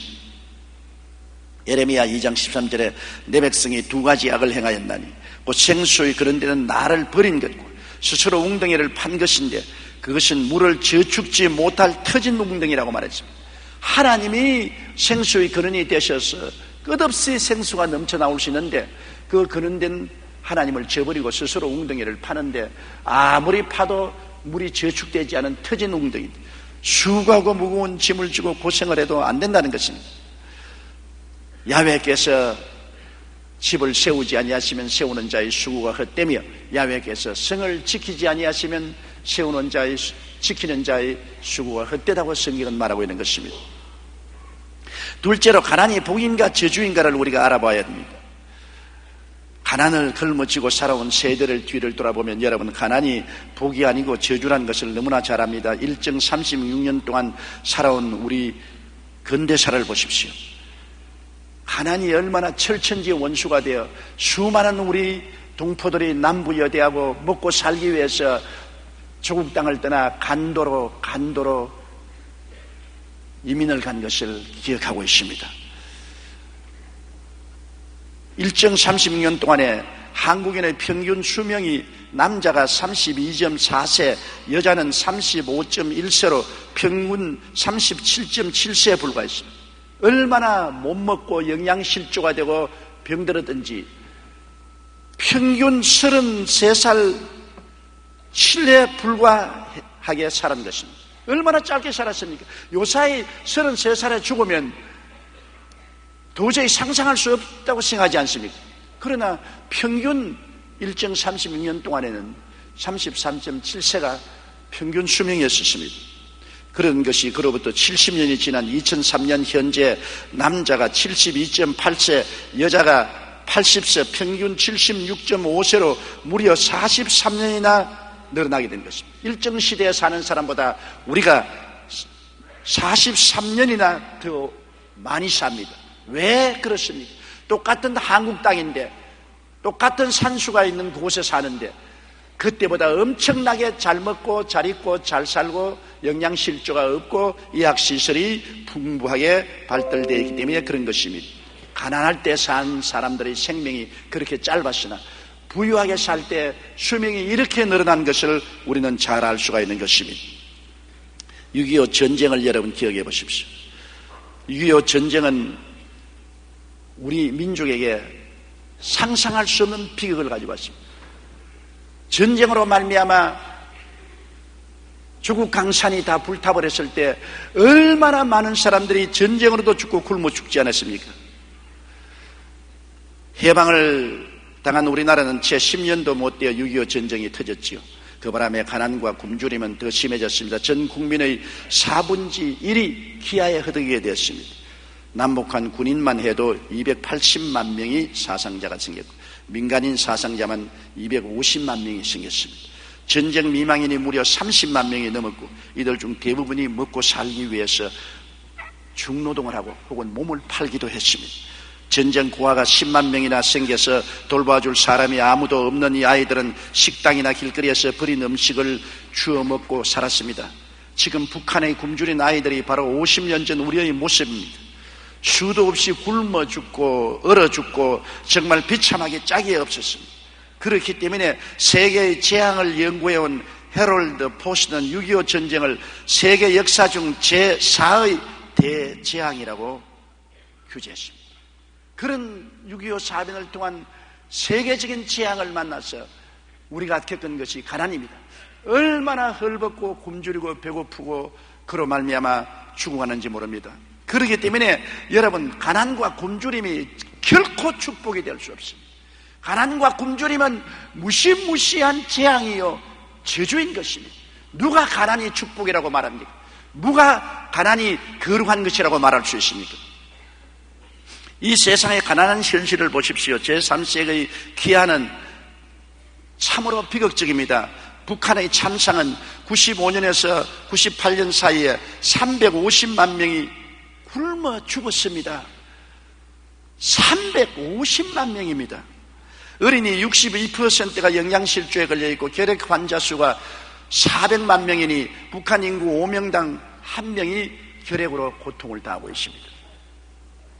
신명기 7장 9절에 오직 내 하나님 야훼는 하나님이시요 신실하신 하나님이시라. 그를 사랑하고 그 계명을 지키는 자에게는 천대까지 그 언약을 이행하시며 인애를 베푸신다고 했는데, 하나님을 저버리고 저주와 가난과 공핍 속에 사는 것이 얼마나 괴로운 것이 아닙니까? 국제연합산하기관인 세계식량계획은 세계의 기아 인구가 8억 2,600만 명에 달한다고 말했습니다. 이들은 만성적인 영양결핍에 시달리고 있는데 그 중에도 특히 여자들과 어린아이들이 더 큰 피해를 겪고 있다는 것입니다. 매일 1,000여 명의 여자들이 간단한 의료 혜택을 받지 못해서 죽어가고 있습니다. 매년 2만 명의 어린이들이 야채와 70원만 있으면 살 수 있는 비타민제를 먹지 못해 눈이 실명되고 있으며 매년 1,400만 명의 아이들이 기아와 영양실적으로 죽어가는데 이는 7초에 한 명꼴로 굶주려서 죽어가고 있습니다. 가난이 복이라고요? 얼마나 몸서리치는 저주가 아니고 뭡니까? 한 보고서에 의하면 현재 아프리카는 24개국 1억 5천만 명이 심한 식량난을 겪고 있으며 사상 최악의 기근으로 농작물이 90%가 말라 죽어 있다고 말하고 있는 것입니다. 가난은 지어줍니다. 축복이 아닙니다. 신명기 28장 15절로 19절에 내가 만일 내 하나님 야훼의 말씀을 순종하지 아니하여 내가 오늘날 내게 명하는 그 모든 명령과 규례를 지켜 행하지 아니하면 이 모든 저주가 내게 임하고 내게 미칠 것이니 내가 성읍에서도 저주를 받을 것이며 들에서도 저주를 받을 것이며 내 광주리와 떡반죽 그릇이 저주를 받을 것이요 내 몸의 소생과 내 토지의 소산과 내 우양의 새끼가 저주를 받을 것이며 내가 들어와도 저주를 받고 나가도 저주를 받으라고 말했습니다. 신명기 30장 19절로 20절 우리 다 같이 소리내어 한번 읽어보십시다. 내가 오늘날 천지를 불러서 너희에게 증거를 삼노라.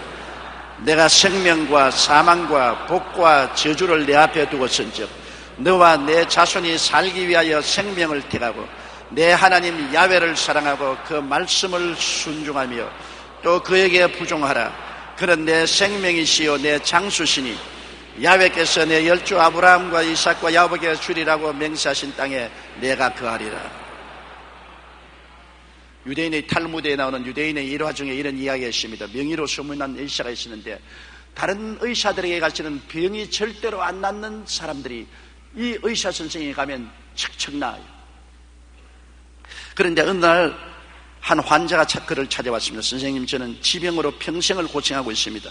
선생님은 유능해서 어떤 병이라도 고치신다고 소문을 듣고 이렇게 찾아왔으니 제 병을 좀 고쳐주십시오.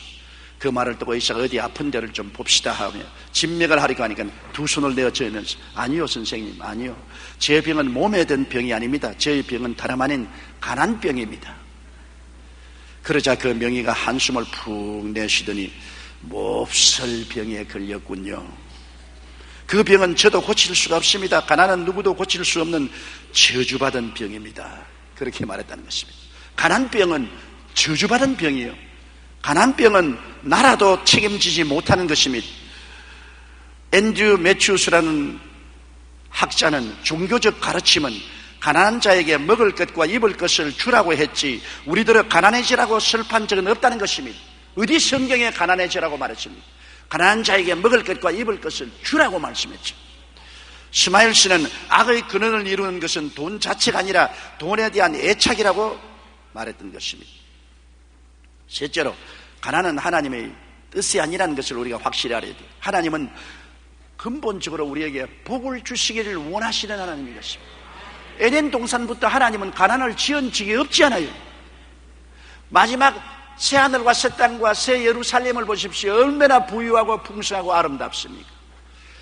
가난은 인간이 하나님을 대적하고 반역을 꾀한 거로 스스로 자취한 형편인 것입니다. 신명기 28장 1절로 6절에 보면 하나님의 복 주시기를 얼마나 원하신 것을 볼 수 있어요. 내가 내 하나님 야훼의 말씀을 삼가 듣고 내가 오늘날 내게 명하는 그 모든 명령을 지켜 행하면 내 하나님 야훼께서 너를 세계 모든 민족 위에 뛰어나게 하실 것이라.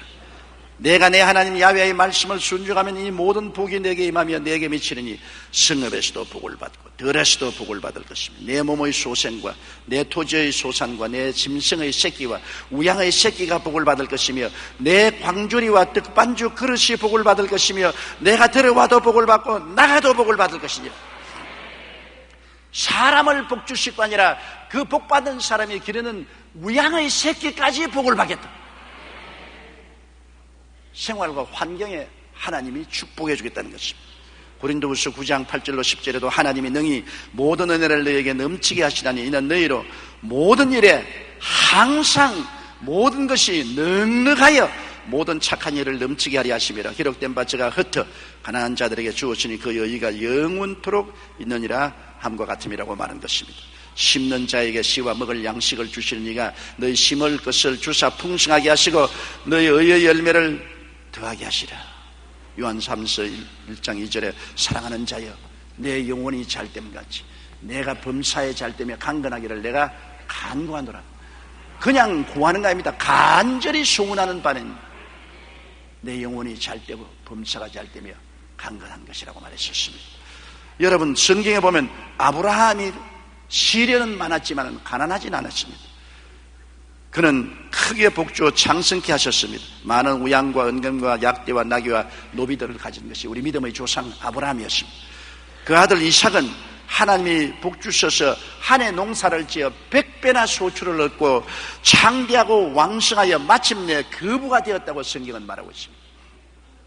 그 손자 야곱은 빈손 들고 외삼촌 집에 갔지만은 나중에 돌아올 때는 가축대 2대 많은 노비들을 거느린 동방에서 제일 큰 부자로 돌아오게 된 것입니다. 성경에는 갈라디아서 3장 9절에 믿음으로 말미암은 자는 믿음이 있는 아브라함과 함께 복을 받느니라. 우리도 믿음으로 아브라함의 자손이 되었은즉 아브라함과 함께 신령한 복에 보태어서 물질적인 복도 받게 되겠다고 성경은 말씀하고 있는 것입니다. 그러면 사람들이 곧장 이런 말을 말합니다. 예수님이 얼마나 가난했습니까? 우리는 예수님의 발자취를 따라가라고 했으니 예수님처럼 가난해야 마땅하지 않습니까? 맞아요. 예수님 가난하셨어요. 마태복음 8장 20절에 예수께서 이르시되 여우도 굴이 있고 공중의 새도 거처가 있으되 오직 인자는 머리 둘 곳이 없다 하시더라. 예수님은 풍찬 노숙을 하시면서 살으신 것은 사실입니다. 그러나 예수님이 그렇게 고난당한 이유는 우리의 가난을 대수하기 위해서 그렇게 하셨다는 것입니다.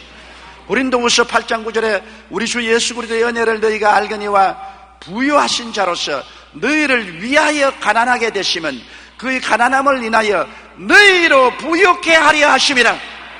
내가 가난했으니 나를 따라오너라. 나처럼 풍찬 노숙을 하고 살아라. 그렇게 말씀하신 것이 아닙니다. 내가 풍찬 노숙을 하고 살은 이유는 너희로 부유케 만들기 위해서 그렇게 했던 것입니다. 부모가 허리띠를 메고 굶주리면서 수고하고 고생한 것은 자식에게 그런 가난을 대물림하지 않으려고 그렇게 하는 것이지, 내 부모가 허리띠 묶고 가난하고 헐벗고 굶주리시니 너도 대물림으로 가난해라, 그런 부모가 어디에 있습니까? 갈라디아 3장 13절로 14절에 그리스도께서 우리를 위하여 저주를 받은 바 되사 율법의 저주에서 우리를 속량하였으니 이는 기록된 바 나무에 달린 자마다 저주 아래 있는 자라 하였음이라. 이는 그리스도 예수 안에서 아브라함의 복이 이방인에게 미치게 하렵니다. 심지어 주님께서 저주를 받기까지 하면서도 우리에게는 복을 주시기를 원하셨습니다. 예수님이 우리에 대한 절절한 사랑과 기원은 우리가 가난하지 말고 저주받지 말고 영혼이 잘 되고 범사에 잘 되며 강건하고 생명을 얻되 풍성히 얻으며 살기를 원하시는 것이었습니다. 그럼 넷째로, 신령하면서도 부할 수가 있는가 고 물을 것입니다. 부한 사람은 신령하지 않지 않아? 신령하면서도 부할 수가 있느냐? 그런 질문한 사람이 있습니다.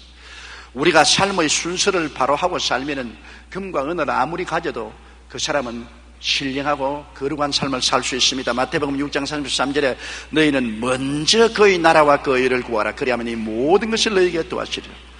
먼저 할 것과 나중할 순서를 바꾸면 안 됩니다. 우리가 하늘나라와 하늘의 의를 먼저 구해야 된다. 영원한 것을 먼저 구해야 돼요.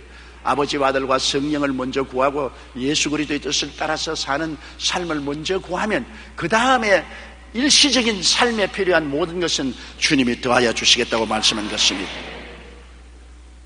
하나님을 삶의 절대 주인으로 모시고 살면은 여러분, 우리가 어떻게 신령하지 아니할 수 있습니까? 우리의 삶에 두 주인을 섬길 수는 없지 않아요. 마태복음 6장 24절에 한 사람이 두 주인을 섬기지 못할 것이니 혹 이를 미워하며 저를 사랑하거나 혹 이를 중히 여기며 저를 경히 여김이라.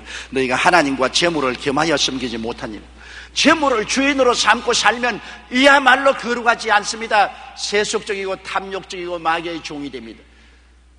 하나님과 재물을 겸하여 주인으로 섬길 수는 없습니다. 단호하게 하나님을 삶의 주인으로 섬기고 절대 복종하고 믿고 의지하고 섬기면 하나님이 붙잡아 주시고 하나님이 채워주시고 하나님이 열매 맺게 해주시는 것입니다. 주인이 거룩한데 주인과 함께 사는 사람들이 거룩하지 않을 수가 있어요? 하나님이 주인으로 우리 인생에 앉아 계시는데 우리 하나님 계신 우리 인생이 거룩하지 아니할 수가 없는 것입니다. 하나님을 절대 주인으로 모시면 모든 삶을 주인이 책임져 주시는 것입니다. 그리고 우리는 하나님 앞에서 올바른 청지기가 되어야 되는 것입니다. 우리 인생은 우리가 주인이 아니고 하나님이 잘 쓰라고 맡겨준 청지기 역할을 해야 되는 것입니다. 말라기 3장 8절로 10절에 사람이 어찌 하나님의 것을 도둑질하겠느냐, 그러나 너희는 나의 것을 도둑질하고도 말하기를 우리가 어떻게 주의 것을 도둑질하였나이까 하도다.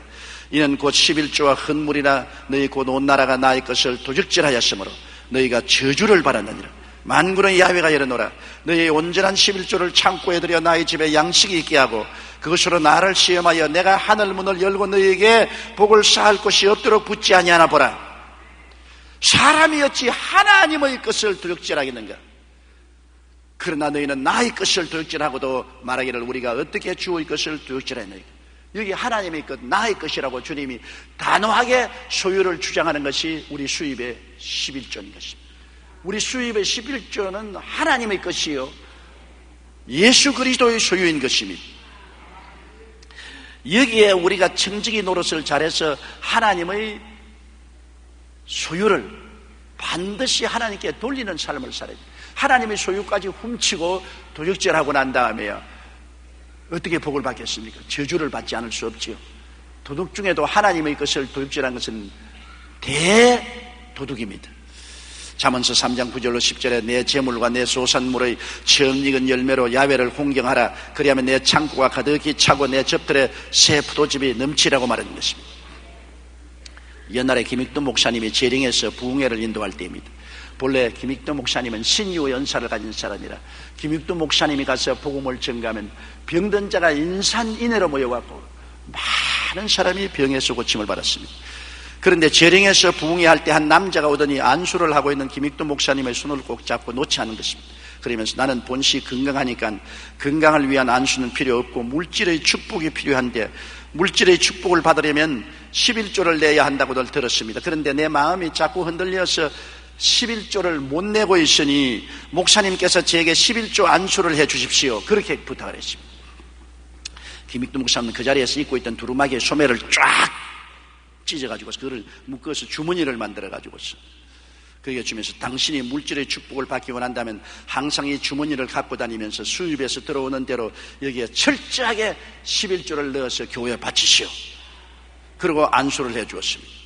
그 남자는 장마다 돌아다니며 장사를 하는 장돌뱅이였는데 그 후로는 이 11조 주머니를 꼭 옆구리에 차고 다녔습니다. 10원을 벌면 1원을 넣고 100원을 벌면 10원을 넣습니다. 그 모습을 하도 신기해서 사람들이 그게 뭐요? 하고 물으면 이건 11조 주머니인데 나에게는 축복의 주머니라고 대답을 했습니다. 그로부터 3년이 지나자 놀라운 일이 벌어졌습니다. 하나님께서 그를 얼마나 축복해 주셨던지 한낱 장돌뱅이에 불과했던 그가 재령에서 제일 가는 재벌이요 황해도에서 헌금을 가지 많은 드리는 장로가 되었던 것입니다. 그가 바로 재령교회의 정찬식 장로입니다. 여러분, 평범한 장돌뱅이가 하나님 앞에 11조와 헌물을 정성으로 드리고 하나님을 의지한 결과로 인력 거부가 되고 교회사에 이름이 남는 장로가 되었던 것입니다. 그러므로 우리는 하나님 앞에 착실한 청지기 역할을 해야 되는 것입니다. 청지기가 주인의 재물을 훔치고 난 다음에 주인이 그 청지기를 계속해서 고용하겠습니까? 파면하고 말겠습니다. 그리고 우리의 삶 속에 언제나 심고 거두는 법칙을 생각하고 무엇으로 내가 심어 놓든지 심어야 거둔다는 것을 알아야 됩니다. 여러분, 농부가 아무것도 안 심고 거두기를 바라는 사람이 있습니까? 무엇을 심든지 심어야 거두죠. 콩 심은 데 콩 나고 팥 심은 데 팥 나죠. 사랑으로 심으면 사랑을 거두고 미움으로 심으면 미움으로 거두고 심판으로 심으면 심판으로 거두고 비난으로 심으면 비난으로 거두고 이 세상에 심고 거두는 법칙은 우주적인 법칙으로 결코 무시할 수 없습니다. 심은 자기가 죄악으로 심어놓고 입다가 버린다고 해서 안 거두는 건 아닙니다. 고린도후서 9장 6절로 7절에 이것이 곧 적게 심는 자는 적게 거두고 많이 심는 자는 많이 거둔다 하는 말이로다. 각각 그 마음에 정한 대로 할 것이요 인색함으로나 억지로 하지 말지니 하나님은 절려내는 자를 사랑하느니라고 말씀하고 있었습니다. 하나님은 우리 생애 속에 심는 것을 보시고 거두게 하십니다. 영적으로도 생명으로 심으면 생명으로 거두고 사망으로 심으면 사망으로 거둡니다. 시편 37편 1절에 보면 행악자를 인하여 불평하여야지 말며 불의를 행하는 자를 투기하지 말지어다. 저희는 풀과 같이 배임을 볼 것이며 푸른 새소같이 쇠잔할 것입니다. 행악을 하고 죄악을 하면 우리가 세상에 푸른 하늘 밑에서 저런 죄를 범하고 악을 행해도 하나님이 내버려 두냐고 하지만 성경은 말씀하기를 심은 대로 거둔다. 푸른 채소같이 속히 배임을 볼 것이며 쇠잔해지고 말 것이라고 말씀하고 있는 것입니다. 물질도 안 가집니다. 봉사도 안 가집니다. 물질을 심든지 시간 내고 몸들여 봉사하든지 심은 대로 내가 거두지 않으면 내 자손 때라도 거두는 것입니다. 필라델피아에 있는 작은 교회에서 있었던 일이 있습니다. 그는 오랫동안 교회 건축을 기도하고 있었습니다. 그런데 하루는 담임 목사인 챔버스 목사님이 이 문제를 놓고 새벽 기도를 하고 있는데 새벽에 문을 두드리는 소리가 들렸습니다. 너무 이른 새벽이라 목사님은 이해하게 생각하여 문을 열었는데 그곳에는 일찍 아버지를 여의고 벽돌 공장에서 막노동을 하는 존이란 소년이 서 있었습니다. 존, 이렇게 이른 새벽에 웬일이야? 목사님 이렇게 일찍 와서 죄송합니다. 새벽이 아니면 시간이 없어요. 목사님께서 어제 예배에 교회당을 짓는 데는 돈도 필요하지만 물건도 필요하다고 하셔서 제가 노동하는 공장에 벽돌 한 장 한 장씩을 사장님으로부터 허락을 받고 모아서 이렇게 한 수레에 벽돌을 싣고 왔습니다. 이 벽돌도 교회당 짓는데 유용하게 사용될 수 있을까요? 그렇게 했습니다. 목사님은 추운 이른 아침에 소년이 와서 부들부들 떨고 있는 것을 보고 와락 소년을 끌어안으며 이렇게 말했습니다. 그래, 눈까지 내리는 이 추운 새벽에 벽돌을 한 소리나 끌고 왔단 말이냐? 고맙구나, 존. 너무너무 고맙구나. 지금 나는 하나님을 대신해서 너에게 고맙다는 말을 하는 거야. 너의 정성과 아름다운 마음은 1만 달러보다도 100만 달러의 기부보다도 더 귀하단다. 하나님 대신해서 내가 기쁘게 받아들인다. 그리고 축복을 해주었습니다. 그런데 이 초등학교도 못 나온 존 와나메이커는 그 길로부터 하나님의 은총과 축복을 받아서 나중에 미국에서 큰 부자가 되었습니다. 미국의 백화점 왕으로 불리는 존 와나메이커가 되고 미국의 재무부 장관까지 했습니다. 하나님이 진토와 거름무더기에서 이렇게 세워서 세계적인 부호로 만든 것은 심고 거두는 법칙을 잘 사용했기 때문인 것입니다. 그가 비록 벽돌 한 수레를 심었지만은 그게 하나님을 사랑하고 하나님께 충성하는 마음이 함께 심어진 것입니다. 그 목사님이 하나님을 대신해서 이것을 받는다고 했을 때 하나님이 받으신 것입니다. 하나님 대신해서 축복을 해주셨습니다. 하나님의 축복이 그의 생애를 영화롭게 만들어준 것입니다. 우리가 물질을 가지면서도 신령하게 살기 위해서는 물질에 집착하지 말아야 되는 것입니다. 누가복음 6장 38절에 주라 그리하면 너희에게 줄 것이니 곧 후회되어 누르고 흔들어 넘치도록 하여 너희에게 안겨주리라. 너희 헤아리는 그 헤아림으로 너희도 헤아림을 도로 받을 것이니라. 물질이 있으면 물질을 애착을 가지고서 수전노가 되지 말고 하나님이 필요하다고 하실 때 풍부하게 사용할 줄 알아야 되는 것입니다. 헌금도 풍부히 하고 구제도 풍부히 하고 하나님이 하라고 하실 때는 아낌없이 물질을 드릴 줄 알아야 됩니다. 사람이 물질의 노예가 되어서 물질에게 밀려서 댕기면 그건 비참하게 되고 마는 것입니다. 물질의 주인이 되어야 돼요. 물질에 애착하지 말아야 되는 것입니다. 하나님 섬기면서 하나님이 쓰라는 곳에는 언제든지 써야 됩니다. 저는 예전 스페인의 라스팔마스 순복음교회 성회를 인도한 지 있습니다. 그 라스팔마스 교회는 굉장히 아름답습니다. 산꼭대기 위에 있는 아주 등대와 같이 아름다운 교회인 것입니다. 그 교회를 누가 지었냐면 그 교회에 나오는 집사님 한 분이 교회를 지었습니다. 교회가 꼭 필요하니까 교회당을 사서 수리해서 세워야 되겠는데 돈이 없습니다. 그 집사님은 회사에서 일하다가 피땀을 흘려서 모은 집 한 채가 있었는데요, 그는 기도하는 가운데 그 집을 팔았습니다. 그리고 몽땅 그 집을 바쳐서 교회를 지었습니다. 그러고 난 다음에 회사를 그만두고 빚을 내어서 배를 한 척 사서 그 이름을 할렐루야 1호라고 붙였습니다. 그는 선장과 선연들을 채용한 후 함께 금식하며 기도로 출항 준비를 했습니다. 그런 다음 할렐루야 1호를 바다에 띄웠는데 놀라운 기적이 일어났습니다. 그곳에서는 대개 배가 바다에 나가서 조업을 하면 70일 동안에 약 30만 달러 정도의 고기가 잡혔습니다. 70일을 조업하면 약 3억 원 정도의 고기를 잡을 수가 있습니다. 그런데 우리 집사님이 배가 바다에 나간 지 40일 만에 70만 달러의 고기를 잡은 것입니다. 반도 안 되는 일수에 7억 가까운 수입을 올리게 되었습니다. 사상 최대의 의학계약이었습니다.